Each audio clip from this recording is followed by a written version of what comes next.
മുണ്ടക്കൈ ചൂരൽമല പുനരധിവാസ പട്ടികയിൽ എതിർപ്പും പരാതിയും ഒരു ഭാഗത്ത് ശക്തമാകുന്നുണ്ട്. മുണ്ടക്കൈ ചൂരൽമല പുനരധിവാസത്തിനായി തിരഞ്ഞെടുത്തതിൽ ഒന്ന് എൽസ്റ്റൺ എസ്റ്റേറ്റ് ആണ്. ഇപ്പോഴിതാ എൽസ്റ്റൺ എസ്റ്റേറ്റിലെ തൊഴിലാളികൾക്ക് ആനുകൂല്യങ്ങൾ ലഭ്യമാക്കണം എന്നാവശ്യപ്പെട്ടുകൊണ്ട് സംയുക്ത ട്രേഡ് യൂണിയൻ പ്രക്ഷോഭത്തിലേക്ക് കടക്കാൻ ഒരുങ്ങുകയാണ്.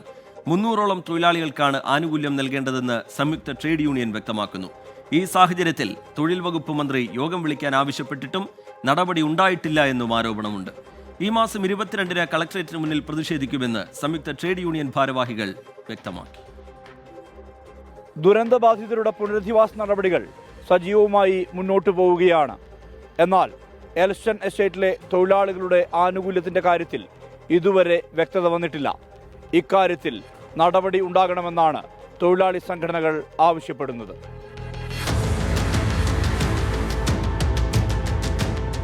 ഈ മാസം 27-നാണ് മുഖ്യമന്ത്രി മുണ്ടക്കൈ ചൂരൽമല ടൗൺഷിപ്പിന് തറക്കല്ലിടുന്നത്.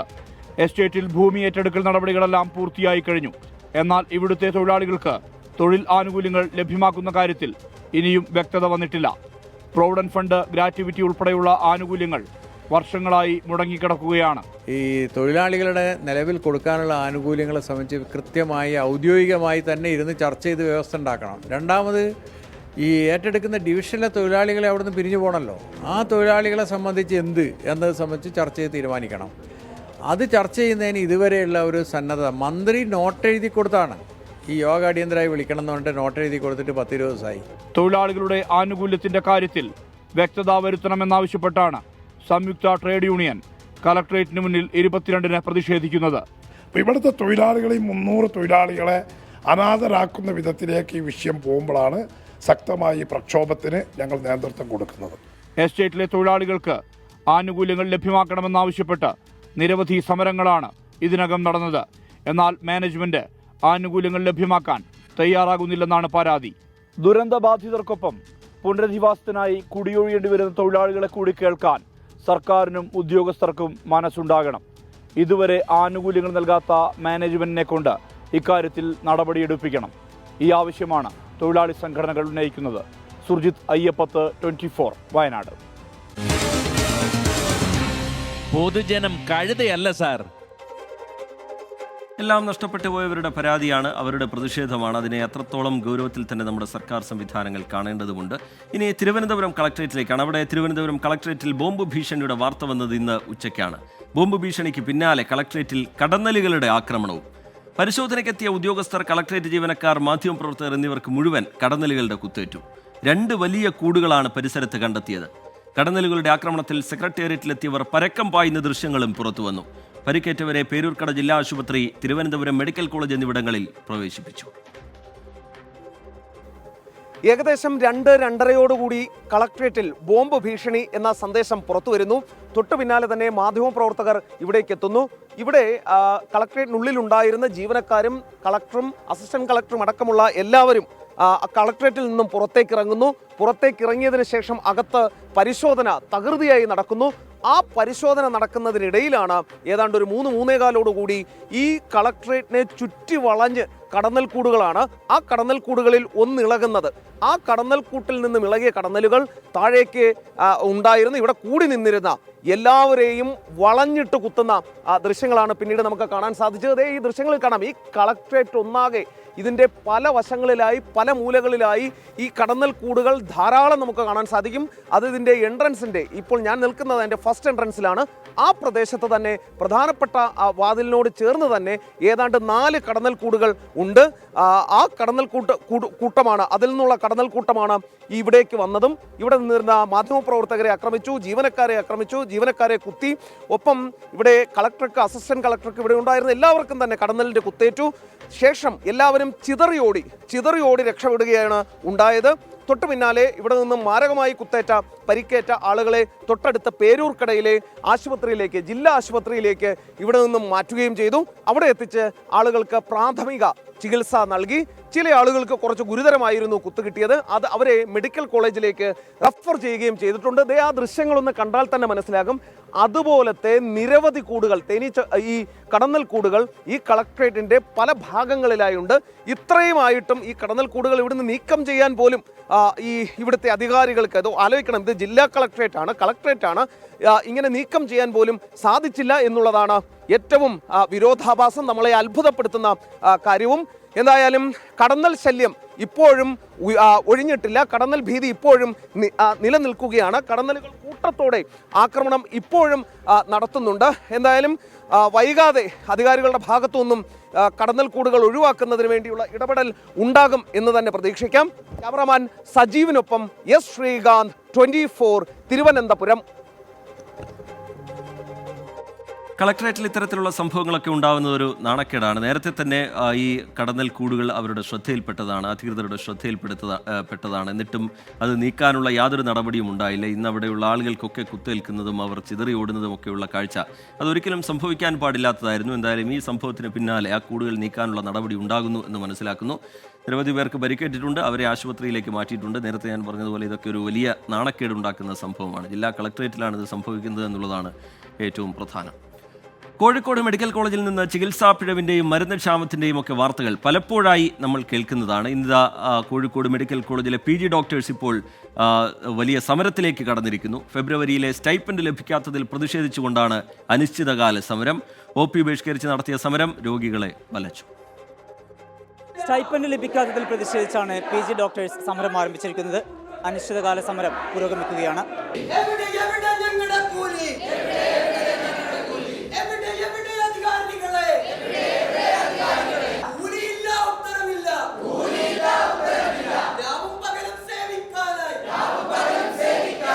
രാവിലെ 8-ന് ആരംഭിച്ച സമരത്തിൽ നിന്ന് തീവ്രപരിചരണ വിഭാഗം, അത്യാഹിത വിഭാഗം, ലേബർ റൂം, ഫോറൻസിക് വിഭാഗം എന്നിവയെ ഒഴിവാക്കിയിട്ടുണ്ട്. സംസ്ഥാനത്തെ മറ്റ് മെഡിക്കൽ കോളേജുകളിലെ PG ഡോക്ടേഴ്സിന് സ്റ്റൈപ്പൻഡ് ലഭിച്ചെങ്കിലും ഇവിടെയുള്ളവർക്ക് ലഭ്യമായിട്ടില്ല. ഇതേ തുടർന്നാണ് സമരം. സ്റ്റൈപ്പൻഡ് വൈകിയാൽ സമരം ശക്തമാക്കാനാണ് PG ഡോക്ടേഴ്സിന്റെ തീരുമാനം. വാഗ്ദാനങ്ങളല്ലാതെ അതൊന്നും പാലിക്കപ്പെട്ടില്ല. ഞങ്ങൾ ഇന്നലെയും കൂടി ഒന്ന് സംസാരം നടത്തി. എന്നിട്ടും നമ്മൾ ആവശ്യപ്പെട്ട ഇന്നലെയും കൂടി സ്റ്റൈപ്പൻഡ് വരാത്തതുകൊണ്ടാണ് ഇങ്ങനെ ഒരു സമരത്തിലേക്ക് മുന്നോട്ട് പോകേണ്ട ഒരു ഗതികേടിലേക്ക് ഞങ്ങൾ എത്തിയത്. നമ്മൾ മാക്സിമം ജനവിരോധമായ ഒന്നും ചെയ്യാതിരിക്കാൻ നമ്മൾ നോക്കിയിരുന്നു. അതുകൊണ്ടാണ് ഇന്നലെ തുടങ്ങേണ്ടിയിരുന്ന സമരം നമ്മൾ ഇന്നത്തേക്ക് മാറ്റിയത്. ഞങ്ങളുടെ തന്നെ ഒരു JR1 മൈക്രോബയോളജിയിലെ JR1 മേഘാലയയിൽ നിന്ന് അവർക്ക് ഇവിടെ PG സീറ്റ് കിട്ടിയിട്ട് ഇവിടെ എത്തിയതാണ്. പുറത്തുനിന്ന് ഒരാൾ വന്ന് നമ്മുടെ ഇവിടെ കോളേജിൽ പഠിക്കുമ്പോഴത്തേക്കിനും അവർക്ക് അവർ ആദ്യം അഭിമുഖീകരിക്കേണ്ട ഒരു പ്രശ്നം സ്റ്റൈപ്പൻഡ് ഇല്ല. അവർക്ക് ഡെയിലി ഭക്ഷണം കഴിക്കാനോ അവരുടെ റൂമിൻ്റെ റെൻറ്റ് കൊടുക്കാനോ ഉള്ള സ്റ്റൈഫൻഡ് പോലും സമയത്തിന് കിട്ടുന്നില്ല എന്ന് പറയുമ്പോൾ ഒന്ന് ആലോചിച്ച് അവരുടെ ഗതികേടൊന്ന് ആലോചിച്ച് നോക്കൂ. അങ്ങനെ ഇഷ്ടം പോലെ PG വിദ്യാർത്ഥികളുണ്ട് ഇവിടെ, നമ്മുടെ നാട്ടിലാണെങ്കിൽ പോലും. അതേസമയം സ്റ്റൈപ്പൻഡുമായി ബന്ധപ്പെട്ട രേഖകൾ നേരത്തെ തന്നെ മെഡിക്കൽ വിദ്യാഭ്യാസ ഡയറക്ടറേറ്റിലേക്ക് അയച്ചിട്ടുണ്ട് എന്നാണ് പ്രിൻസിപ്പലിന്റെ വിശദീകരണം. ഡോക്ടേഴ്സ് ക്ഷാമം നേരിടുന്ന മെഡിക്കൽ കോളേജ് ആശുപത്രിയുടെ പ്രവർത്തനത്തെ സമരം പ്രതിസന്ധിയിലാക്കിയിട്ടുണ്ട്. വിഷയത്തിൽ അടിയന്തര പരിഹാരമുണ്ടായില്ലെങ്കിൽ അത്യാഹിത വിഭാഗങ്ങളിലേക്കുൾപ്പെടെ സമരം വ്യാപിപ്പിക്കാനാണ് PG ഡോക്ടേഴ്സിന്റെ തീരുമാനം. കോഴിക്കോട് മെഡിക്കൽ കോളേജിൽ നിന്ന് മുനീഫ് തിരൂരിനൊപ്പം സമീർ സി മുഹമ്മദ്, 24. പൊതുജനം കഴുതയല്ല സാർ. എന്തായാലും സമരം വലയ്ക്കുന്നത് സാധാരണക്കാരായ പാവങ്ങളായ രോഗികളെയാണ്. ഒരു സമവായം സാധ്യമാകേണ്ടതുണ്ട്. PG ഡോക്ടേഴ്സ് സമരം തുടർന്നാൽ അത് മെഡിക്കൽ കോളേജിൻ്റെ പ്രവർത്തനത്തെ ആകെ ബാധിക്കും എന്ന കാര്യത്തിൽ യാതൊരു സംശയവുമില്ല. അവർക്കെന്താണ്, ഈ സമരക്കാർക്ക് PG ഡോക്ടേഴ്സിന് എന്താണ് പറയാനുള്ളതെന്ന് കേൾക്കാം. ചില പ്രതികരണങ്ങളിലേക്ക് കൂടി. ഞങ്ങൾ DMEക്ക്, ഡയറക്ടർ ഓഫ് മെഡിക്കൽ എഡ്യൂക്കേഷന് സ്റ്റേറ്റ് വൈഡ് ഒരു ഇൻഡെഫിനിറ്റ് സ്ട്രൈക്കിന് നമ്മൾ നോട്ടീസ് നൽകി. ബുധനാഴ്ച മുതൽ പോകുന്നു എന്ന് പറഞ്ഞിട്ടുണ്ട്. അതേപോലെ വിവിധ മെഡിക്കൽ കോളേജുകളിൽ അതാത് PG അസോസിയേഷൻ പ്രിൻസിപ്പൾക്ക് സ്ട്രൈക്ക് നോട്ടീസ് നൽകിയിട്ടുണ്ട്. ബുധനാഴ്ച മുതൽ മെഡിക്കൽ കോളേജുകൾ സ്ട്രൈക്കിന് പോവുകയാണെന്നുള്ളത്. അപ്പോൾ ഇത്രയും ഒരു ബുദ്ധിമുട്ട്, ഞങ്ങൾക്കും കുടുംബങ്ങളുണ്ട്, ഞങ്ങൾക്കും EMI അടവുകളുണ്ട്, ലോണുകളുണ്ട്, കുടുംബങ്ങളുടെ ആവശ്യങ്ങളുണ്ട്. ഇതൊക്കെ കൂട്ടിമുട്ടിക്കാൻ ഞങ്ങൾ വളരെ ബുദ്ധിമുട്ടുകയാണ്. വളരെ ബാധിച്ചിട്ടുണ്ട് ഞങ്ങളെ. അതിനൊരു പ്രതിഷേധമായിട്ടാണ് ഞങ്ങൾ സ്റ്റൈപ്പൻഡ് ലഭിക്കും വരെ അനിശ്ചിതകാല സമരത്തിൽ ഞങ്ങൾ പോകുന്നത്. അപ്പോൾ അധികൃതരോട് ചോദിച്ചപ്പോൾ അറിഞ്ഞത് എന്താണെന്ന് വെച്ചാൽ ഫിനാൻഷ്യലി റെൻറ്റിംഗ് ആയിട്ട് ബന്ധപ്പെട്ട ഒരു ഡിലേ ആണ് ഉണ്ടാവുന്നത്, ഇത് ഗഡുക്കളായിട്ടാണ് എത്തുന്നത് എന്നുള്ള ഒരു വിശദീകരണമാണ്. പക്ഷേ യഥാർത്ഥത്തിൽ കഴിഞ്ഞ വർഷവും ഇതേ കാര്യം സംഭവിച്ചൊരു കാര്യമാണ്. അപ്പോൾ ഓൾറെഡി ഇത്തരത്തിലൊരു ബുദ്ധിമുട്ട് ഒരു വർഷം നേരിട്ടിട്ടുണ്ടെങ്കിൽ തൊട്ടടുത്ത വർഷം ഇതേ സാഹചര്യം വരുമ്പോൾ നമ്മൾ കൃത്യമായിട്ടും അതിനനുസരിച്ച് മുന്നേക്കൂട്ടി അറ്റൻഡൻസും മറ്റു കാര്യങ്ങളും സബ്മിറ്റ് ചെയ്ത് ഫയലുകൾ പ്രൊസീഡ് ചെയ്യാനതിന് വേണ്ടി നമുക്ക് ശ്രദ്ധിക്കാൻ പറ്റുന്ന ഒരു കാര്യമായിരുന്നു. അതിന് വീഴ്ച വന്നിട്ടുണ്ട് എന്നുള്ളതാണ് ഇപ്പോൾ നമ്മളിതിൽ നിന്ന് മനസ്സിലാക്കുന്നത്. കേരളത്തിലെ തന്നെ ഒരു 4-5 ജില്ലകളോളം, കർണാടക അതേപോലെ തമിഴ്നാടിൻ്റെ പല ഭാഗങ്ങളിൽ നിന്നുള്ള രോഗികൾ വരുന്നൊരു വലിയ മെഡിക്കൽ കോളേജാണിത്. ഇവിടെയും ഇത്രയും വരുന്ന രോഗി പേഷ്യൻ്റ് ലോഡിനെ നമ്മൾ മാനേജ് ചെയ്യുന്നത് ഈ PGസും ഹോസ്റ്റൽസും ഒക്കെ നല്ല രീതിയിൽ വർക്ക് ചെയ്യുന്നതുകൊണ്ടാണ്. നമുക്കും ഈ പറയുന്ന ഇതിന് കൂടെ അക്കാഡമിക്സ് ഉണ്ട്, തീസിസിൻ്റെ വർക്കുകളുണ്ട്, അങ്ങനത്തെ ബാക്കി കാര്യങ്ങൾ നോക്കാനുണ്ട്. അപ്പോൾ ഈ ജോലി ഭാരത്തിനിടയ്ക്ക് ഇത്തരം കാര്യങ്ങളൊക്കെ നോക്കണം. ഇതിനിടയ്ക്ക് നമുക്ക് കൃത്യമായിട്ട് സ്റ്റൈപ്പൻഡ് കിട്ടുന്നില്ല എന്ന് പറഞ്ഞൊരു അവസ്ഥ വരിക എന്ന് പറയുമ്പോൾ നമുക്ക് വളരെ ബുദ്ധിമുട്ടാണ്. മാനസികമായിട്ടുണ്ടാകുന്ന സമ്മർദ്ദങ്ങളുണ്ട്, കുടുംബത്തിൽ നിന്ന് കിട്ടുന്ന നമുക്ക് ഉണ്ടാകുന്ന സമ്മർദ്ദങ്ങളും പ്രശ്നങ്ങളുണ്ട്. ആലപ്പുഴ ചെങ്ങന്നൂരിൽ കളഞ്ഞു കിട്ടിയ ATM കാർഡ് ഉപയോഗിച്ച് പണം തട്ടിയ BJP നേതാവിനെ പാർട്ടിയിൽ നിന്ന് സസ്പെൻഡ് ചെയ്തു. ചെങ്ങന്നൂർ ബ്ലോക്ക് പഞ്ചായത്ത് അംഗം സുകന്യ ഗോപിയെയാണ് സസ്പെൻഡ് ചെയ്തത്. സുകന്യ ബ്ലോക്ക് പഞ്ചായത്ത് സ്ഥാനം രാജിവെച്ചിട്ടുണ്ട്. മനീഷ് മഹിവാൽ വിവരങ്ങളുമായി ആലപ്പുഴയിൽ നിന്ന് ചേരുന്നുണ്ട്. മനീഷ്, വിവരങ്ങൾ എന്താണ് മനീഷ്? ശ്രീജിത്ത്, ഇന്നലെ രാത്രിയോടുകൂടിയാണ് ഈ BJPയുടെ ചെങ്ങന്നൂർ ഡിവിഷനിലെ, അതായത് തിരുവനന്തപുരം ഡിവിഷനിലെ ബ്ലോക്ക് അംഗമായിട്ടുള്ള സുജന്യയെ റോബറി, അതായത് ഈ ATM കളഞ്ഞു കിട്ടിയ ഒരു ATM കാർഡ് ഉപയോഗിച്ചുകൊണ്ട് ഒരു സുഹൃത്തും ഓട്ടോ റിക്ഷ, അതായത് ഓട്ടോ ഡ്രൈവറായ ഒരു സുഹൃത്തുമായി ചേർന്നുകൊണ്ട് ചെങ്ങന്നൂരിലെ വിവിധ സ്ഥലങ്ങളിൽ ATM കൗണ്ടറുകളിൽ നിന്നും പണം അപഹരിച്ചു എന്നതായിരുന്നു ഇവർക്കെതിരെയുള്ള പരാതി. ഇത് പോലീസ് അന്വേഷിച്ച് CCTV ദൃശ്യങ്ങളുടെ അടിസ്ഥാനത്തിലാണ് ഇവർ ഇത്തരത്തിൽ കളഞ്ഞു കിട്ടിയ ATM കാർഡ് ഉപയോഗിച്ചുകൊണ്ട് പല സ്ഥലങ്ങളിൽ നിന്നും പണം പിൻവലിച്ചതായി കണ്ടെത്തിയിട്ടുള്ളത്. കഴിഞ്ഞ 14-നാണ് ചെങ്ങന്നൂർ സ്വദേശിയായിട്ടുള്ള വിനോദ് എബ്രഹാമിന് ATM കാർഡ് നഷ്ടമായത്. തുടർന്ന് ഈ ഓട്ടോ ഡ്രൈവറായ ഈ സുജന്യയുടെ സുഹൃത്ത് സലീഷ് മോനെ ഈ പേഴ്സ് ലഭിക്കുന്നു, ഈ ATM കാർഡ് അടങ്ങുന്ന പേഴ്സ് ലഭിക്കുന്നു. പിന്നാലെയാണ് സലീഷും ഈ സുജന്യയും ചേർന്ന് ചെങ്ങന്നൂരിലെ വിവിധ സ്ഥലം 25,000 രൂപ പിൻവലിച്ചത്. പരാതിയിൽ പോലീസ് ആദ്യം നടത്തിയ അന്വേഷണത്തിലൊന്നും ഇതൊന്നും കണ്ടെത്താൻ സാധിച്ചില്ല. പക്ഷേ ഒരു വാഹനവുമായി ബന്ധപ്പെട്ട് നടത്തിയ അന്വേഷണത്തിലാണ് പിന്നീട് CCTV ദൃശ്യങ്ങൾ ലഭിക്കുന്നതും ആ CCTV ദൃശ്യങ്ങളാണ് ഇവർ രണ്ടുപേരും ചേർന്ന് പല സ്ഥലങ്ങളിൽ പോയി ഈ പണം പിൻവലിക്കുന്നുണ്ട്. പിന്നീട് 16-ന്, അതായത് 14 ATM കാർഡ് കാണാതാവുന്നു. 16-ാം തീയതിയാണ് കല്ലിശ്ശേരി ഓദർ റോഡിലെ റെയിൽവേ മേൽപ്പാലത്തിന് സമീപത്ത് വെച്ച് ATM കാർഡ് ഉപേക്ഷിച്ച നിലയിൽ കണ്ടെത്തി. അങ്ങനെ പിന്നീട് പരാതി നൽകിയപ്പോഴാണ് അന്വേഷണത്തിൽ ഇവരെ പിടികൂടിയത്. നിലവിൽ ഇവരെ റിമാൻഡ് ചെയ്തു. ദൃശ്യങ്ങൾ സഹിതം തെളിവ് സാധ്യമായതിന് പിന്നാലെയാണ് പോലീസ് തുടർ നടപടികളിലേക്ക് കടന്നിരിക്കുന്നത്. ആലപ്പുഴ ചെങ്ങന്നൂരിൽ കളഞ്ഞു കിട്ടിയ ATM കാർഡ് ഉപയോഗിച്ച് പണം തട്ടിയ BJP നേതാവിനെ പാർട്ടിയിൽ നിന്നും സസ്പെൻഡ് ചെയ്തിരിക്കുകയാണ്. മനീഷ് മഹിപാൽ വിശദാംശങ്ങൾ പങ്കുവയ്ക്കുകയാണ്. 24 ചീഫ് എഡിറ്റർ R. ശ്രീകണ്ഠൻ നായരുടെ നേതൃത്വത്തിൽ നടക്കുന്ന SKN40 കേരള യാത്രയുടെ തിരുവനന്തപുരം ജില്ലയിലെ പര്യടനം തുടരുകയാണ്. പര്യടനം വർക്കല ശിവഗിരി മഠത്തിൽ എത്തി. ശിവഗിരി മഠത്തിലെ സന്യാസിവര്യന്മാർ 24 സംഘത്തെ സ്വീകരിച്ചു. ഇനി യാത്രയുടെ തത്സമയ വിശേഷങ്ങളിലേക്കാണ്. Over to SKN, over to Hashmi Taj Ibrahim, over to S. Vijayakumar.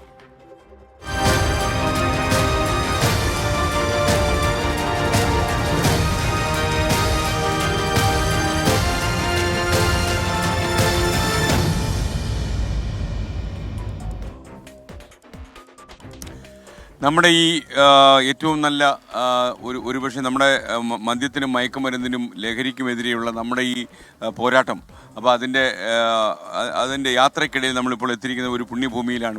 Varkala Sivagiri മഠത്തിൽ നമ്മൾ എത്തിയിരിക്കുന്നു. ആഷ്മി, ഈ പുണ്യ മണ്ണിൽ നിന്നാണ് നമ്മളിപ്പോൾ സംസാരിക്കുന്നത്. വിജയകുമാർ, അപ്പോൾ സ്വാമിജിമാരൊക്കെ നമ്മുടെ കൂടെയുണ്ട്. അപ്പോൾ എനിക്കറിയാം, ഒരു സാമൂഹ്യ പരിഷ്കർത്താവിൻ്റെ ഒരു നാട്ടിൽ നമ്മൾ നിൽക്കുന്ന സമയത്ത് കേരളം ചെന്നുപെട്ടിരിക്കുന്ന ഒരു അപകടത്തിൻ്റെ അവസ്ഥയിൽ നമ്മളെ മോചിപ്പിക്കേണ്ട ആവശ്യമുണ്ട്. അപ്പം അങ്ങേക്ക് സ്വാമിജിക്ക് ഇതിനെക്കുറിച്ച് എന്താണ് പറയാനുള്ളത്? ശ്രീകണ്ഠൻ നായർ മാധ്യമ പ്രവർത്തനത്തിൻ്റെ 4 പതിറ്റാണ്ട് പിന്നിടുമ്പോൾ 4 പതിറ്റാണ്ട് പിന്നിടുമ്പോൾ വലിയ ഒരു സന്ദേശവുമായി കേരളത്തിലുടനീളം സഞ്ചരിക്കുന്നതിൽ അതിയായ സന്തോഷമുണ്ട്. അതിന് ശ്രീനാരായണ ധർമ്മസംഘം ട്രസ്റ്റിൻ്റെ ശിവഗിരി മഠത്തിൻ്റെ അഭിനന്ദനങ്ങൾ ആദ്യമായി അറിയിക്കുകയാണ്. മാധ്യമ പ്രവർത്തനം യഥാർത്ഥ വസ്തുതകളെ ജനങ്ങളിൽ എത്തിക്കുക എന്ന ഒരു ധർമ്മമാണ് നിർവഹിക്കപ്പെടേണ്ടത്. അത് പൂർണ്ണമായും വിനിയോഗിക്കാൻ കഴിഞ്ഞു എന്നാണ് ശ്രീകണ്ഠൻ നായരുടെ പ്രവർത്തനം പരിശോധിക്കാൻ മനസ്സിലാകുന്നത്. അതുകൊണ്ട് ആ ധർമ്മത്തിൽ ഊന്നി നിന്നുകൊണ്ട് ഊർജ്ജസ്വലമായ പ്രവർത്തനം വീണ്ടും കാഴ്ചവെക്കാൻ, തുടർന്നുള്ള ജീവിതത്തിൽ കാഴ്ചവെക്കാൻ കഴിയട്ടെ എന്ന് ആശംസിക്കുന്നു. പ്രത്യേകിച്ച് ശ്രീനാരായണ ഗുരുദേവൻ അരുത് എന്ന് നിർദ്ദേശിച്ച ആ മഹത്തായ ആശയത്തെ മുന്നിൽ കണ്ടുകൊണ്ട് അത് പ്രാവർത്തികമാക്കുവാൻ വേണ്ടി നടത്തുന്ന സന്ദേശം വളരെയേറെ അഭിനന്ദനാർഹമാണ്. ഈ യാത്ര അഭിനന്ദനാർഹമാണ്. ഇന്ന് നമ്മുടെ സമൂഹം, പ്രത്യേകിച്ച് യുവജനത, വലിയ ഒരു വിപത്തിൽ പെട്ടുകിടക്കുകയാണ്. നമ്മുടെ സമൂഹത്തെ കാർന്നു നിന്നുകൊണ്ടിരിക്കുന്ന ഒരു വിപത്താണ് മദ്യത്തിൻ്റെയും ലഹരിയുടെയും വിനിയോഗം. അത് നമ്മുടെ സമൂഹത്തിൽ നിന്ന് തുടച്ചു മാറ്റുവാൻ, തൂത്തെറിയുവാൻ, അവബോധം ജനിപ്പിക്കുവാൻ ഈ യാത്രയ്ക്ക് കഴിയണം. അതുവഴി ശ്രീനാരായണ ഗുരുദേവൻ്റെ മഹത്തായ ആ സന്ദേശത്തിൻ്റെ അർത്ഥപൂർണതയിൽ എത്തിച്ചേരുവാൻ നമുക്ക് കഴിയണം. അതിന് കഴിയട്ടെ എന്ന് ആശംസിക്കുന്നു. വളരെ നന്ദി സ്വാമിജി. സ്വാമിജിക്ക് ഇതിനെക്കുറിച്ച് എന്തെങ്കിലും അഭിപ്രായം പറയാനുണ്ടോ? ഇന്ന് വർത്തമാന കാലഘട്ടം വളരെ രൂക്ഷമായൊരു പ്രതിസന്ധിയിലേക്കാണ് പോകുന്നത്.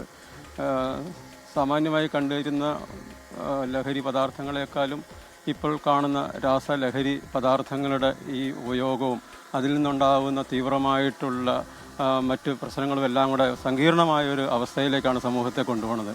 ഇതിനൊരു വലിയൊരു പരിഹാരം ഉണ്ടാവേണ്ടതുണ്ട്. അതിലേക്ക് പൊതുജനങ്ങളെ ഉണർത്തേണ്ടതുണ്ട്. അതിന് എന്തായാലും ശ്രീകണ്ഠൻ നായരുടെ ഈ ഒരു 40 വർഷത്തിൻ്റെ ഈ ഒരു വാർഷിക അവസരത്തിൽ ആ തരത്തിലുള്ളൊരു ഉത്ബോധനവുമായി സമൂഹത്തിലേക്ക് ഇറങ്ങിത്തിരിക്കുന്നു എന്ന് പറയുന്നത് വലിയ അഭിനന്ദനീയമാണ്. അതിന് എല്ലാ തരത്തിലുള്ള അഭിനന്ദനങ്ങളും അർഹിക്കുന്നു. നന്ദി. വളരെ സന്തോഷം സ്വാമിജി, വളരെ സന്തോഷം. പ്രവർത്തനത്തിൻ്റെയും ഈ സന്ദേശ യാത്രയെ അഭിനന്ദിച്ചുകൊണ്ട് ശിവഗിരിയുടെ ഒരു ആദരവ് അർപ്പിക്കാം.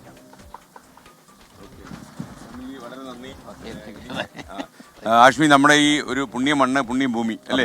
അപ്പോൾ വിജയകുമാർ നമ്മുടെ വാർത്താ അവതാരകനാണ്. അപ്പോൾ വിജയകുമാറെ, നമ്മളെ ശിവഗിരിയെ കുറിച്ച് എനിക്ക് തോന്നുന്നത് ഈ ഇത്തരം ഈ സമൂഹത്തിലെ അധാർമിക ശക്തികൾക്കെതിരെ പോരാട്ടം തുടങ്ങാൻ, അത് ഉറക്കെ പറയാൻ ഇതിലും നല്ല ഒരു മണ്ണ് വേറെ ഉണ്ടാവില്ല. അപ്പം സ്വാമിജി പറഞ്ഞ പോലെ ഗുരുദേവൻ അരുത് അരുത് അരുത് എന്ന് പറഞ്ഞ ആ സാമൂഹ്യ വിപത്തിനെതിരെയാണ്, ആ വിപത്തിനെതിരെയാണ് നമ്മളുടെ ഈ പോരാട്ടം.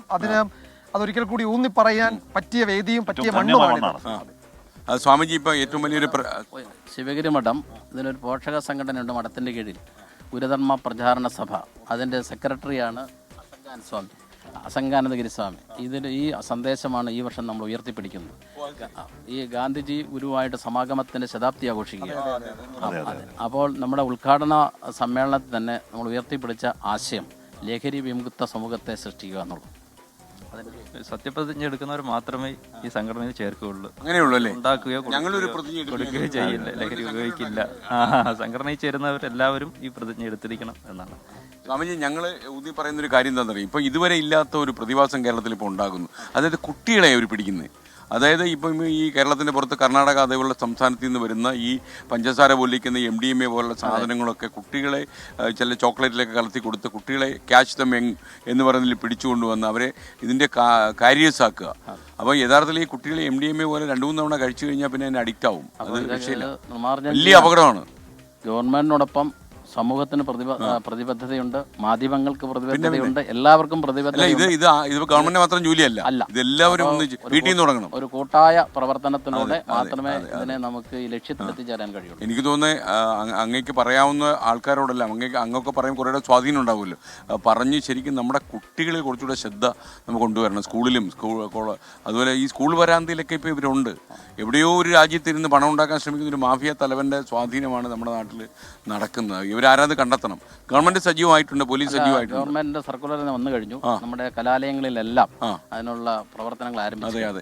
മാത്രമല്ല നമ്മൾ ഈ 40 കൊല്ലത്തിന്റെ പശ്ചാത്തലത്തിലാണെങ്കിൽ പോലും ഈ 14 ജില്ലകളിൽ നടക്കാൻ ഉദ്ദേശിച്ച തീരുമാനം എടുത്തിട്ട് നമ്മൾ മുഖ്യമന്ത്രിയായിട്ട് ഒരു അഭിമുഖം സംപ്രേഷണം ചെയ്തിരുന്നു. ഒരു ഇന്റർവ്യൂ തന്നെ.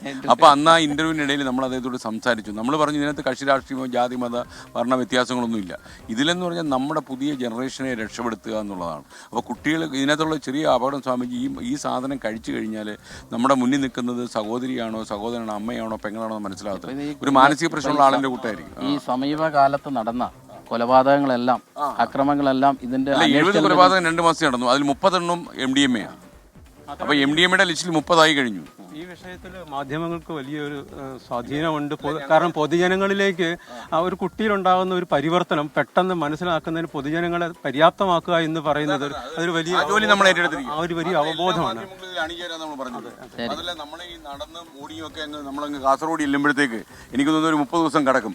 ആ 30 ദിവസത്തിനുള്ളിൽ നമ്മളൊരു റിപ്പോർട്ട് തയ്യാറാക്കി 45-ാമത്തെ ദിവസം മുഖ്യമന്ത്രി സമർപ്പിക്കും. കേരളത്തിൽ നമ്മൾ കണ്ടത് എന്താണ്? അപ്പോൾ ഇതോടെ എനിക്കൊന്ന് ഈ 10-45 ദിവസങ്ങൾക്കിടയിൽ ആ അത്ഭുതം സംഭവിക്കും. ഈ മാഫിയ സംഘം സ്ഥലം വിടും. അപ്പോൾ നിങ്ങളുടെ പ്രവർത്തനത്തിന് ശിവഗിരി മഠത്തിൻ്റെ വളരെ എല്ലാവിധ സന്തോഷം സ്വാമിജി, അങ്ങനെ സഹായം സപ്പോർട്ട് ഈ ശിവഗിരി മഠത്തിൻ്റെ എല്ലാ പിന്തുണയ്ക്കും ഞങ്ങൾ വളരെ നന്ദി. കാരണം ഞങ്ങൾ എന്തായാലും ഗുരുദേവനെ പോലെ ഒരാൾ പറഞ്ഞ ആശയത്തിൻ്റെ ചുവട് പിടിച്ചാണല്ലോ നമ്മൾ നടക്കുന്നത്. അപ്പോൾ തീർച്ചയായിട്ടും അങ്ങനെ ഇവിടെ വരാൻ പറ്റിയത് വളരെ സന്തോഷം അങ്ങനെ ഞങ്ങളുടെ മനസ്സിലുണ്ടാവും. ഓക്കെ, സന്തോഷം. Thank you. അപ്പോൾ വിജയ, നമുക്കിനി മറ്റുള്ള ചില ആൾക്കാരുടെ ചില പ്രതികരണം കൂടി നമുക്ക് എടുക്കാം. നമുക്കൊരു പൊതുപ്രവർത്തക ഇവിടെ വന്നിട്ടുണ്ടായിരുന്നു. ഒരു പ്രവർത്തക ഇങ്ങോട്ട് വരൂ, വെട്ടത്തോട്ട് നിൽക്കൂ. അപ്പോൾ ഇവിടെയൊക്കെ എങ്ങനെയാണ് പൊതുവെ ആൾക്കാരുടെ ഇതിനകത്തെ കുറിച്ചുള്ള അഭിപ്രായം? അമ്മയാണോ? അമ്മയാണ്. രണ്ടാമക്കളാണ്. മൂത്തമോൻ ഖത്തറിലാണ്, വലിയ കുട്ടികളാ. ഇളയമോൻ പോളി കഴിഞ്ഞിപ്പം ബാംഗ്ലൂർക്കാണ്. പക്ഷേ ഇപ്പോൾ എല്ലാ വീട്ടിലും അമ്മമാരെല്ലാം ഭയങ്കര ഒരു വല്ലാത്ത ഭയത്തോടുകൂടി അവർ ദിവസം നേരം വിളിക്കുമ്പം 24 chief editor R Sreekandan Nair മാധ്യമരംഗത്ത് 40 വർഷം പൂർത്തിയാക്കുന്ന വേളയിലാണ് ഈ കേരള യാത്ര എന്നുള്ള കാര്യം പ്രേക്ഷകർക്കറിയാം. തിരുവനന്തപുരം ജില്ലയിലെ യാത്രയുടെ പര്യടനം അത് തുടരുകയാണ്. യാത്ര ഇപ്പോൾ ശിവഗിരി മഠത്തിലാണ് എത്തി നിൽക്കുന്നത്. അരുത് ലഹരി അരുതക്രമം എന്ന മുദ്രാവാക്യം ഉയർത്തിപ്പിടിച്ചുകൊണ്ടുള്ള ആ സന്ദേശയാത്ര, അതിന് പൂർണ്ണ പിന്തുണ പ്രഖ്യാപിക്കുകയാണ് ശിവഗിരി മഠം. ശിവഗിരി മഠത്തിലെ സന്യാസി വര്യന്മാർ 24 സംഘത്തെ സ്വീകരിച്ചു. ആ കാഴ്ചയും ദൃശ്യങ്ങളും പ്രതികരണങ്ങളുമാണ് പ്രേക്ഷകർ കണ്ടത്. ഇനി അടുത്ത റിപ്പോർട്ടിലേക്ക് നമ്മൾ കടക്കുകയാണ്. സെക്രട്ടേറിയറ്റിന് മുന്നിലെ ആശാ വർക്കർമാരുടെ സമരം അത് ദിനംപ്രതി ശക്തമാവുകയാണ്. സമരത്തിന് ഐക്യദാർഢ്യം പ്രഖ്യാപിച്ചുകൊണ്ട് വിവിധ നേതാക്കളും സംഘടനകളും ഓരോ ദിവസവും രംഗത്ത് വരുന്നു. അവർ സമരവേദിയിലേക്ക് എത്തുന്നു. ആശാ വർക്കേഴ്സിന്റെ സമരം തുടരുന്നതിനിടെ സെക്രട്ടേറിയറ്റ് പടിക്കൽ സമരവുമായി അങ്കണവാടി വർക്കേഴ്സും പെൻഷനേഴ്സും സർക്കാർ ജീവനക്കാരായി പരിഗണിക്കുക, ഓണറേറിയം വർദ്ധിപ്പിക്കുക എന്നീ ആവശ്യങ്ങൾ ഉന്നയിച്ചുകൊണ്ടാണ് പ്രതിഷേധം. ആവശ്യങ്ങൾ പരിഗണിക്കുന്നതുവരെ സമരം ചെയ്യാനാണ് അങ്കണവാടി ജീവനക്കാരുടെ തീരുമാനം.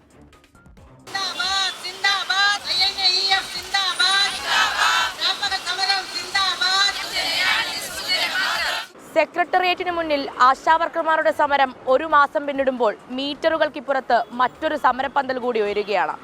ആവശ്യങ്ങൾ ഒന്നു തന്നെ, അടിസ്ഥാന അവകാശങ്ങൾ ലഭ്യമാക്കണം, ജീവിക്കാനുള്ള വരുമാനം വേണം. ആശമാരുടെ സമരം 37-ാം ദിവസം പിന്നിടുമ്പോഴാണ് തൊട്ടടുത്ത് സമാന ആവശ്യവുമായി അംഗനവാടി തൊഴിലാളികളും സമരത്തിനിറങ്ങിയത്. കോൺഗ്രസ് അനുകൂല സംഘടനയുടെ പ്രധാന ആവശ്യം തൊഴിലാളികളെ സർക്കാർ ജീവനക്കാരായി അംഗീകരിക്കുക, മിനിമം വേതനം 21,000 രൂപയാക്കുക, വേതനം ഒറ്റത്തവണയായി നൽകുക, ESI ആനുകൂല്യം നടപ്പിലാക്കുക തുടങ്ങിയവ. ഒരു മാസത്തിൽ 3 ഗഡുക്കളായിട്ട് ഈ 12,500 രൂപ തരുന്നു. അത് മാറ്റിക്കൊണ്ട് ഞങ്ങൾക്ക് 21,000 രൂപ തന്ന ക്ലാസ് 4 ജീവനക്കാരായി ഞങ്ങളെ അംഗീകരിക്കുന്നത് വരെ ഞങ്ങൾ ഈ സമരവുമായി മുമ്പോട്ട് പോകും. ഞങ്ങൾ 45 വർഷമായി ഞങ്ങൾ ഈ ജോലിയിൽ തുടരണം. നല്ല കാലങ്ങളെല്ലാം ഇതിനു വേണ്ടി വിനിയോഗിച്ച് ഞങ്ങൾ പഞ്ചായത്ത് ചെയ്തു തരേണ്ട കാര്യങ്ങളെല്ലാം ഞങ്ങൾ തന്നെയാണ് ചെയ്യുന്നത്. അപ്പോൾ പിന്നെ അതിൽ നിന്ന് നമുക്ക് വേറെ പ്രത്യേകിച്ച് കൂടുതലൊന്നും തന്നെ കിട്ടാനില്ല. കടന്നുപോകുന്നത് ദുരിതപൂർണമായ സാഹചര്യങ്ങളിലൂടെയെന്നും അംഗനവാടി ജീവനക്കാർ. ഞങ്ങളുടെ കുട്ടികൾക്ക് ഉന്നത വിദ്യാഭ്യാസത്തിന് ഞങ്ങൾ ബാങ്കുകളെല്ലാം കയറി ഞങ്ങൾ നാണം കെടുകയാണ്. കാരണം ഞങ്ങൾക്ക് തരില്ല. കാരണം നമുക്ക് തിരിച്ചടയ്ക്കാൻ നിവൃത്തിയില്ല എന്നുള്ളൊരു ഇതിലാണ് അവരങ്ങനെ പറയുന്നത്. ഞങ്ങൾ ആകെപ്പാടെ വിഷമിക്കുകയാണ്. ഞങ്ങൾക്ക് ശമ്പളം കിട്ടുന്നില്ല, ഞങ്ങൾ വീട്ടിലെ കാര്യങ്ങൾ നടക്കുന്നില്ല, ഞങ്ങൾ ആകെ ബുദ്ധിമുട്ടിലാണ്. ഇത്രയും രൂപയും കൊണ്ടൊന്നും ജീവിക്കാൻ പറ്റിയല്ലോ.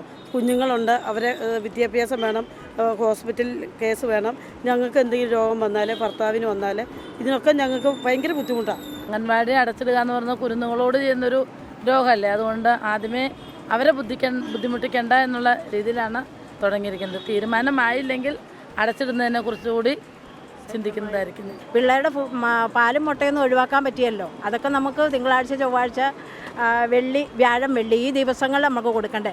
അത് ഞങ്ങളുടെ കയ്യിൽ നിന്ന് പൈസ എടുത്ത് കൊടുത്തിട്ട് മാസങ്ങളോളം കഴിഞ്ഞിട്ടാണ് ഞങ്ങൾക്ക് ആ ഫണ്ട് കിട്ടുന്നത്. അപ്പോൾ ഞങ്ങളുടെ അവസ്ഥ തന്നെ മോശമായ രീതിയിൽ. അപ്പോൾ ഇതിനൊരു തീരുമാനം ഇല്ലാതെ അനിശ്ചിതകാലമെങ്കിൽ അനിശ്ചിതകാലം അങ്ങനെ തന്നെ ചെയ്യാനാണ് തീരുമാനം. സമരം ചെയ്യുന്നവരെ കൂടുതൽ ദിവസം തെരുവിലിരുത്തരുതെന്നും സർക്കാർ ആവശ്യങ്ങൾ എത്രയും വേഗം പരിഗണിക്കണമെന്നും സമരപ്പന്തൽ സന്ദർശിച്ച എൽദോസ് കുന്നപ്പള്ളി MLA പ്രതികരിച്ചു. മഹാഭൂരിപക്ഷം ഈ സമൂഹത്തിന് നന്മ ചെയ്യുന്ന ഏറ്റവും താഴെ തടിയിൽ വലിയ ജോലി ചെയ്യുന്ന സഹോദരിമാർ ഈ സെക്രട്ടേറിയറ്റിൻ്റെ മുന്നിൽ വന്നിരുന്നാൽ 24 മണിക്കൂറിനുള്ളിൽ ആ പ്രശ്നം പരിഹരിക്കേണ്ട ഉത്തരവാദിത്വം ഒരു ഗവൺമെൻറ്റിനുണ്ട്. അവർക്ക് ജീവിക്കാനുള്ള ഒരു മര്യാദ ഉള്ള ഒരു തുക കൂടി അനുവദിച്ചു കൊടുക്കണമെന്നുള്ളതാണ് എനിക്ക് ഗവൺമെൻറ്റിനോട് സൂചിപ്പിക്കാനുള്ളത്. ഈ കാര്യം ഞങ്ങൾ നിയമസഭയിൽ അവതരിപ്പിച്ചിട്ടുണ്ട്, ഇനിയും അവതരിപ്പിക്കും. അതിനിടെ സമരത്തിനിറങ്ങുന്ന തൊഴിലാളികൾക്ക് ഓണറേറിയം നൽകില്ലെന്നും അംഗനവാടിയുടെ പ്രവർത്തനം തടസ്സപ്പെട്ടാൽ നിയമ നടപടി സ്വീകരിക്കുമെന്നും കാണിച്ച് വനിതാ ശിശുവികസന വകുപ്പ് ഡയറക്ടർ ഉത്തരവിറക്കി. അംഗനവാടി ജീവനക്കാരാണ് ഇവർ, ഇങ്ങനെ സമരമിരിക്കേണ്ടവരല്ല എന്നുള്ളതും ഉറപ്പാണ്. ആവശ്യങ്ങൾ എപ്പോൾ സർക്കാർ പരിഗണിക്കുമെന്നത് തന്നെയാണ് ചോദ്യം. ക്യാമറമാൻ സിറിലിനോടൊപ്പം മേഘ്ന മുരളി, 24 തിരുവനന്തപുരം. പൊതുജനം കഴുതയല്ല സാർ. ആശാവർക്കേഴ്സ് സെക്രട്ടേറിയറ്റ് പഠിക്കൽ സമരം തുടരുന്നതിനിടയിലാണ് സമീപത്ത് തന്നെ സമാന സ്വഭാവമുള്ള ഒരാവശ്യവുമായി ഈ അംഗൻവാടി വർക്കേഴ്സും പെൻഷനേഴ്സും സമരത്തിന് എത്തുന്നത്. സർക്കാർ ജീവനക്കാരായി പരിഗണിക്കണം, ഓണറേറിയം വർദ്ധിപ്പിക്കണം എന്നീ ആവശ്യങ്ങൾ ഉന്നയിച്ചുകൊണ്ടാണ് അവരുടെ സമരം. അതിനോട് സർക്കാരിൻ്റെ സമീപനം എന്തായിരിക്കും തുടർന്നുള്ള ദിവസങ്ങളിൽ എന്നുള്ളതൊക്കെ നമുക്ക് കണ്ടു തന്നെ അറിയണം. ഇനി തൃശ്ശൂരിലേക്കാണ്, തൃശ്ശൂർ കൊരട്ടിയിലേക്കാണ്. അവിടെയുള്ള ചിറങ്ങര നിവാസികൾ ഇപ്പോൾ പുലിഭീതിയിലാണ്. പുലിയെ എത്രയും വേഗം പിടികൂടണം എന്നാണ് നാട്ടുകാരുടെ ആവശ്യം. അവരതാണ് വനവകുപ്പിന് മുന്നിലേക്ക് വെക്കുന്നത്. വനവകുപ്പ് പുലിയെ കണ്ടെത്താൻ ക്യാമറകൾ സ്ഥാപിച്ചിട്ടുണ്ട്. 5 ക്യാമറകളാണ് സ്ഥാപിച്ചിരിക്കുന്നത്. ക്യാമറയിൽ പുലിയുടെ ചിത്രങ്ങൾ പതിഞ്ഞ ശേഷം കൂടുവെക്കുന്ന സ്ഥലത്തിൻ്റെ കാര്യത്തിൽ തീരുമാനമെടുക്കാം എന്നാണ് വനവകുപ്പിൻ്റെ നിലപാട്. കടുത്ത ആശങ്കയിലാണ്, വലിയ പ്രതിഷേധത്തിലാണ് പ്രദേശവാസികൾ. ജനവാസ മേഖലയിൽ പുലിയുടെ സാന്നിധ്യം കണ്ടെത്തിയതോടെ ദുരിതത്തിലായിരിക്കുകയാണ് ഒരു നാട്. നേരമൊന്നിരുട്ടിയാൽ പുറത്തിറങ്ങാൻ പോലും കഴിയാത്ത നിസ്സഹായ അവസ്ഥ. 3 ദിവസം മുൻപാണ് ജനവാസ മേഖലയിൽ പുലിയിറങ്ങി വളർത്തുനായെ പിടികൂടിയത്.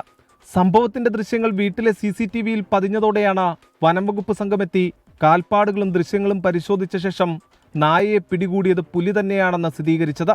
സിറ്റുവേഷൻ ഇപ്പം പുലിയുടെ സാന്നിധ്യം രാത്രികാലങ്ങളിൽ ഇവിടുത്തെ ജനവാസ മേഖലയിൽ ഉള്ളതായിട്ടാണ് അറിയാൻ കഴിഞ്ഞത്. അപ്പം ഇന്നലെയും CCTVയിൽ തെളിഞ്ഞിട്ടുണ്ട്, ആൾക്കാർ കണ്ടിട്ടുണ്ട്. അപ്പം നമ്മൾ എന്തായാലും ബാക്കിയുള്ള നിർദ്ദേശം കമ്മിറ്റി പറയുന്ന കണക്ക് നമ്മൾ ചെയ്യുന്നത്. പുലിയുടെ സാന്നിധ്യം കണ്ടെത്തിയതോടെ സന്ധ്യയായാൽ പുറത്തിറങ്ങാൻ കഴിയാത്ത അവസ്ഥയിലാണ് പ്രദേശവാസികൾ. പഞ്ചായത്ത് അധികൃതരും വനംവകുപ്പും നടപടികൾ സ്വീകരിക്കുമ്പോഴും ആശങ്ക ഒഴിയുന്നില്ലെന്ന് പ്രദേശവാസികൾ പറയുന്നു. വനപാലകരുടെ ഭാഗത്തും പഞ്ചായത്തിന്റെ ഭാഗത്തും എല്ലാവരും ഭയങ്കര നമ്മുടെ കെയർ ചെയ്യുന്നുണ്ട്. എങ്കിൽ കൂടി ജനങ്ങൾ ഇപ്പോഴും ഭീതിയിലാണ്. സ്കൂൾ കുട്ടികൾക്ക് പരീക്ഷ സമയമുണ്ട്, അവർക്ക് ട്യൂഷന് പോകാനും പള്ളി അമ്പലങ്ങളിൽ പോകാനായാലും ഒക്കെ ബുദ്ധിമുട്ടാണ്. മൊത്തത്തിൽ ആരും പരസ്പരം കുറ്റം പറയുന്നില്ല. നമ്മളെന്തായാലും അവരുടെ ഭാഗത്ത് നല്ല സപ്പോർട്ട് നമുക്കുണ്ട്. 5 ക്യാമറകളാണ് വനംവകുപ്പ് പുലിയുടെ സാന്നിധ്യം കണ്ടെത്തിയ ചിറങ്ങരയുടെ വിവിധയിടങ്ങളിൽ സ്ഥാപിച്ചിരിക്കുന്നത്. ക്യാമറയിൽ പുലിയുടെ ചിത്രങ്ങൾ പതിഞ്ഞ ശേഷം കൂടുവയ്ക്കുന്ന സ്ഥലത്തിന്റെ കാര്യത്തിൽ വനംവകുപ്പ് തീരുമാനമെടുക്കും. അതിനിടെ പുലിയുടേതെന്ന് കരുതുന്ന പുതിയ CCTV ദൃശ്യങ്ങളും പുറത്തു വന്നു. വനംവകുപ്പും ബന്ധപ്പെട്ട അധികൃതരും തുടർ നടപടികൾ സ്വീകരിക്കുന്നുണ്ടെങ്കിലും പുലിയെ പിടികൂടിയാൽ മാത്രമേ ആശങ്ക ഒഴിയൂ എന്നാണ് പൊതുജനം ചൂണ്ടിക്കാട്ടുന്നത്. ആശങ്കയ്ക്ക് അറുതി വരുത്തിയേ തീരൂ.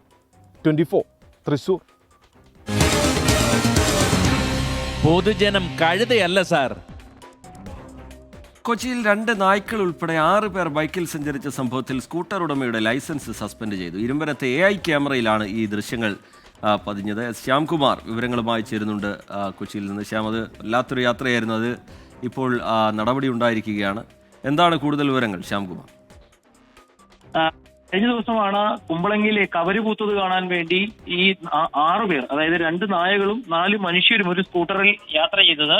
അതിൽ കുമ്പളങ്ങി സ്വദേശി നിതിൻ ജൂഡിന്റെ ലൈസൻസ് 4 മാസത്തേക്ക് സസ്പെൻഡ് ചെയ്തു. വണ്ടി ഉടമ പെരിന്തൽമണ്ണ സ്വദേശിയാണ്. പെരിന്തൽമണ്ണ സ്വദേശിക്ക് 2000 രൂപ പിഴ ഈടാക്കുകയും ചെയ്തിട്ടുണ്ട്. ഇവർ 6 പേരും കവര് പൂത്തത് കണ്ട് തിരിച്ചു വരുന്ന വഴിക്കാണ് AI ക്യാമറയിൽ കുടുങ്ങിയത്. ഈ ദൃശ്യം കണ്ട് മോട്ടോർ വാഹന വകുപ്പ് ഉദ്യോഗസ്ഥരും ആദ്യം കുറെ ചിരിച്ചു എന്നാണ് അവർ പറയുന്നത്. പക്ഷേ 4 പേരെയും വിളിച്ചു വരുത്താനും അവർക്കെതിരായിട്ട് മോട്ടോർ വാഹന വകുപ്പിന്റെ പഠന ക്ലാസ്സിലേക്ക് വിടാനും കൂടി തീരുമാനം എടുത്തിട്ടുണ്ട് എന്നും ഉദ്യോഗസ്ഥർ പറയുന്നുണ്ട്. ഏതായാലും വിചിത്രമായ ഒരു യാത്രയിലാണ് ഇപ്പോൾ AI ക്യാമറ പിടിക്കുകയും അതിൽ പിഴ ശിക്ഷ ലഭിക്കുകയും ചെയ്തിരിക്കുന്നത്. ശരി, ശ്യാംകുമാറാണ് ആ വിവരങ്ങൾ നൽകിയത്. അതിൻ്റെ ദൃശ്യങ്ങളടക്കം പുറത്തു വരുമോ എന്നുള്ള കാര്യം നമുക്ക് നോക്കാം. 2 നായകളുമായാണ് 4 പേർ ഇങ്ങനെ സ്കൂട്ടറിൽ യാത്ര ചെയ്തത്. കവര് കാണാൻ പോയതാണ് എന്നാണ് അവർ പറയുന്നത്. എന്തായാലും ദൃശ്യങ്ങൾ AI ക്യാമറയിൽ പതിഞ്ഞതോടുകൂടി കർശനമായ നടപടി ഉണ്ടായിരിക്കുകയാണ്. ശ്യാംകുമാർ വിശദാംശങ്ങൾ നൽകുകയായിരുന്നു കൊച്ചിയിൽ നിന്ന്. കൊല്ലം കടക്കൽ ദേവീക്ഷേത്രത്തിലെ വിപ്ലവ ഗാനാലാപനത്തിൽ അതിരൂക്ഷ വിമർശനവുമായി ഹൈക്കോടതി. നടന്നത് ക്ഷേത്രോത്സവമാണെന്നും കോളേജ് യൂണിയൻ ഫെസ്റ്റിവൽ അല്ല എന്നും ഹൈക്കോടതി തുറന്നടിച്ചു. ക്ഷേത്രോപദേശക സമിതി അംഗങ്ങൾ രാഷ്ട്രീയക്കാരല്ല, വിശ്വാസികളായിരിക്കണമെന്ന് ചൂണ്ടിക്കാട്ടിയ കോടതി ദേവസ്വം ബോർഡ് മറുപടി നൽകണമെന്നും ഉത്തരവിട്ടു. പാർട്ടിക്ക് മൃഗീയ ആധിപത്യമുള്ള സ്ഥലവും ക്ഷേത്രവും, ആവശ്യത്തിന് വരുമാനവും, കൂട്ടത്തിൽ പിരിവും, ഭരണവും പോലീസും ഒപ്പം നിന്നതോടെ കടക്കൽ ദേവീക്ഷേത്രത്തിൽ ചട്ടങ്ങൾ കാറ്റിൽ പറന്നു. ഇത് ആദ്യമായല്ല കടക്കൽ ദേവീക്ഷേത്രത്തിൽ തിരുവാതിര മഹോത്സവത്തിന് വിപ്ലവ ഗാനാലാപനവും സമാന പരിപാടികളും നടക്കുന്നത്. പക്ഷേ ഇത്തവണ ഉണ്ടായ ഏക വ്യത്യാസം സംഗതി വിവാദമാവുകയും കോടതി കയറുകയും ചെയ്തു എന്നുള്ളതാണ്. കേസ് പരിഗണനയ്ക്ക് വന്നയുടൻ ദൃശ്യങ്ങൾ കാണണം എന്നായിരുന്നു കോടതി പറഞ്ഞത്. ദൃശ്യങ്ങൾ പരിശോധിച്ച കോടതി അതിരൂക്ഷ വിമർശനമുയർത്തി. സിനിമാ പാട്ട് പാടാനല്ല ക്ഷേത്രോത്സവത്തിൽ ഗാനമേള വയ്ക്കുന്നതെന്നും ഭക്തിഗാനങ്ങളാണ് ഉയരേണ്ടതെന്നും കോടതി വ്യക്തമാക്കി. ഭക്തരിൽ നിന്ന് ശേഖരിക്കുന്ന പണം ഇത്തരം കാര്യങ്ങൾക്ക് വേണ്ടിയല്ല ചിലവാക്കേണ്ടത്. ദൈവത്തിനായി നൽകുന്ന പണം ദൂർത്തടിച്ച് കളയാനുള്ളതല്ല. പണം കൂടുതലുണ്ടെങ്കിൽ അവിടെ വരുന്നവർക്ക് അന്നദാനം നൽകൂ എന്നും കോടതി തുറന്നടിച്ചു. നടന്നത് ക്ഷേത്രോത്സവമാണെന്നും കോളേജ് യൂണിയൻ ഫെസ്റ്റിവൽ അല്ലെന്നും കോടതിയിൽ നിന്നും വിമർശനമുയർന്നു. വിപ്ലവഗാനാലാപനം വിവാദമായിട്ടും അതിനെ ന്യായീകരിക്കാനാണ് സ്ഥലത്തെ CPM നേതാക്കൾ കൂടിയായ ക്ഷേത്രോപദേശക സമിതി തീരുമാനിച്ചത്. മുൻപും തങ്ങൾ ഇത്തരത്തിൽ ചെയ്തിട്ടുണ്ടെന്ന് അവർ അവകാശവാദം ഉന്നയിക്കുകയും ചെയ്തു. പക്ഷേ കേസ് കോടതിയുടെ മുന്നിലെത്തിയപ്പോൾ അവർക്കെല്ലാം മിണ്ടാട്ടം മുട്ടി. വിപ്ലവ ഗാനാലാപനത്തിനിടെ പാർട്ടി പതാകകൾ ക്ഷേത്ര കോമ്പൗണ്ടിലും വേദിയിലും ഉണ്ടായതും കോടതിയെ ചൊടിപ്പിച്ചു. ക്ഷേത്രോപദേശക സമിതി അംഗങ്ങൾ രാഷ്ട്രീയക്കാരല്ല, വിശ്വാസികളായിരിക്കണമെന്ന് ചൂണ്ടിക്കാട്ടിയ കോടതി ഇത്തരം സംഭവങ്ങൾ ആവർത്തിക്കാൻ പാടില്ലെന്നും മുന്നറിയിപ്പ് നൽകി. സംഭവത്തിൽ വിജിലൻസ് അന്വേഷണം നടത്തുന്നുവെന്ന് തിരുവിതാംകൂർ ദേവസ്വം ബോർഡ് അറിയിച്ചു. കടക്കൽ ദേവീക്ഷേത്ര ഉപദേശക സമിതിക്ക് കാരണം കാണിക്കൽ നോട്ടീസ് നൽകി.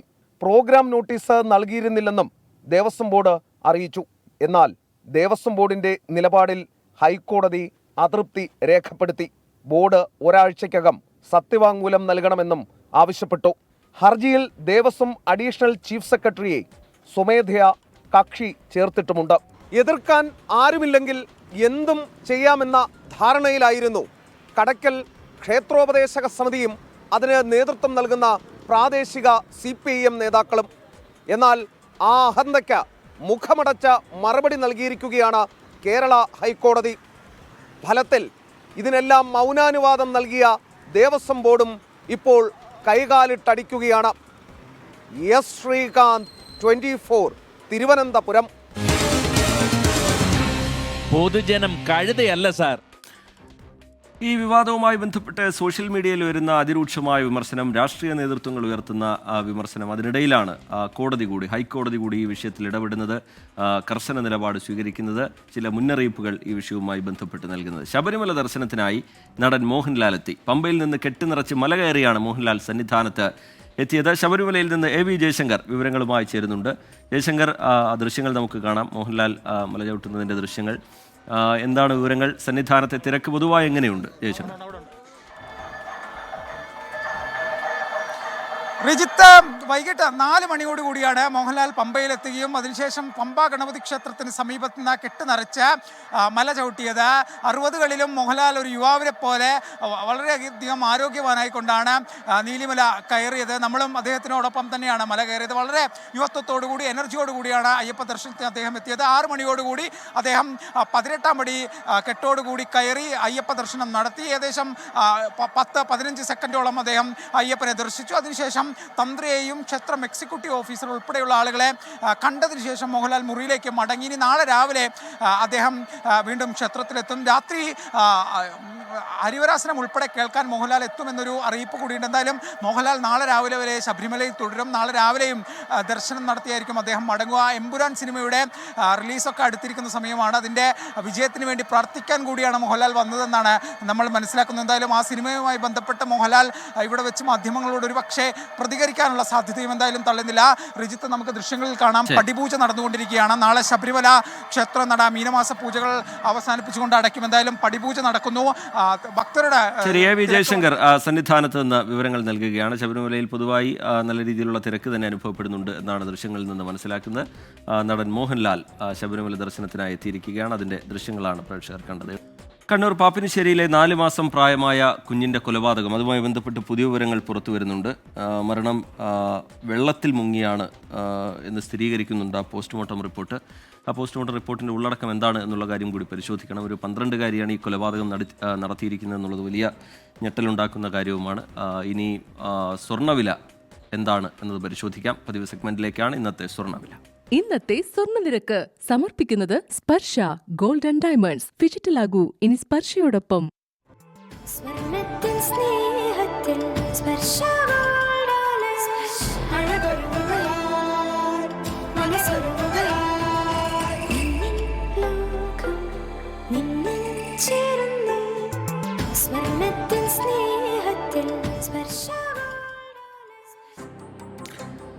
പൊതുജനം കഴുതിയല്ല സാർ എന്ന പരിപാടിയുടെ ഇന്നത്തെ അധ്യായം ഇവിടെ പൂർത്തിയാവുകയാണ്.